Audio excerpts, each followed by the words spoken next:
Excellencies, ladies and gentlemen, I would like to pay tribute to all the South Sudanese leaders who have shown great magnanimity and have responded to the calls of distress of their people.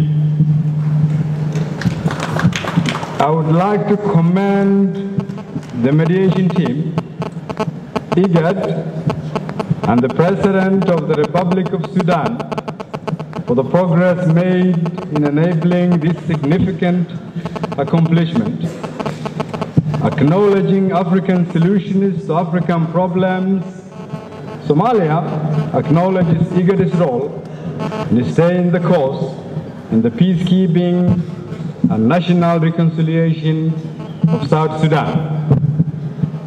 Your Excellencies, a little over a year ago, I attended the IGAD Extraordinary Summit in South Sudan in Addis Ababa, where I made the plea to you to learn from our experiences and not take the same path we, the Somalis, took.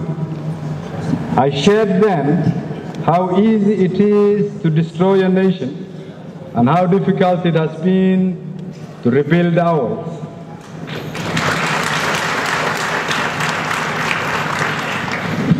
One year on, though we have made progress with our country, it is still my contention that changing a narrative of a destroyed nation is perhaps more difficult than rebuilding the nation itself. We know that this plight in the history of your young nation will not define you, but I'm here today to share with you that the difficulties and the possibilities in overcoming it. The similarities between our two countries are too striking to ignore. On the positive side, to the brothers and sisters of South Sudan, Somalia and South Sudan both exhibit enormous potential as economic powerhouses with vast and untapped natural resources and entrepreneurial population. In the same vein, we share our place as well in the bottom two of most fragile countries in Africa, according to the 2017 Fragile State Index of Fund for Peace, with South Sudan as the most fragile, followed by my own country, Somalia. It is for this reason today that I share with you our hard lesson, the importance of compromise for the sake of our people.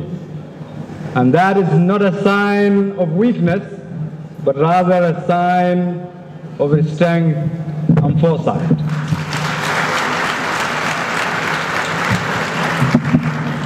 Your Excellencies, Head of State and Government, brothers and sisters, a wind of change has been sweeping the region for the past year. And Somalia does not want to be left behind, and I'm sure South Sudan is the same. We therefore have learned the painful lesson that with conflict and instability, there's a little opportunity for development and economic growth.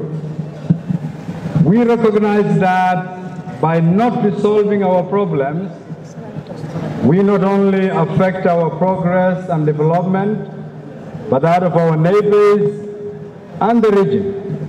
And it is our duty, both South Sudan and Somalia, to contribute the progress the region and the continent is making.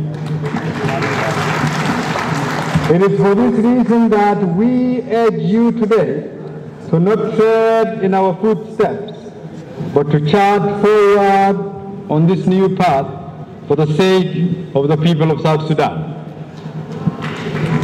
South Sudanese redemption will be a source of pride, as Somalia's recovery is, as a sustained East African and African effort. What we see today is African solution to African problems, made it possible by African leaders led by the President of Sudan, and we are grateful to his efforts. In conclusion, Your Excellencies, I would like to reaffirm Somalia's commitment to the restoration of peace, security, and stability in South Sudan and the rest of the region. Thank you.